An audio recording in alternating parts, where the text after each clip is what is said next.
కొత్త మోసాలకు తెరతీశారు క్రిమినల్స్. కేర్ఫుల్గా ఉండాలంటున్న పోలీసులు. కొత్త మోస విధానం 30 నిమిషాల్లో మీ జీవితాన్ని అప్పుల్లోకి నెట్టేస్తుంది.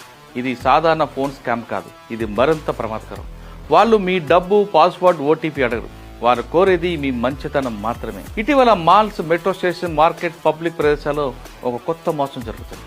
సాధారణంగా బాగా డ్రెస్ వేసుకున్న మిడిల్ ఏజ్ వాళ్ళు కానీ లేదా వృద్ధులు ఇలా అంటుంటారు, నా ఫోన్ ఎలా వాడాలో తెలీదు, పెన్షన్ చెక్ చేయాలి, తప్పుగా బటన్ నొక్కాను, ఒక్కసారి చూసి చెప్తారా అని నెమ్మదిగా మీతో మాట కలుపుతారు.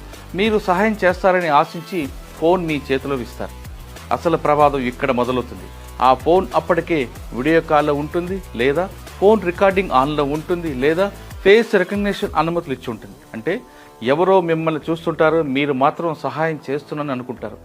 ఇది ఏఏ బయోమెట్రిక్ ఐడెంటిటీ స్కామ్. వారు దొంగలించేది మీ ఫోన్ పట్టుకుంటే ఫింగర్ ప్రింట్, మీరు మాట్లాడితే వాయిస్, మీరు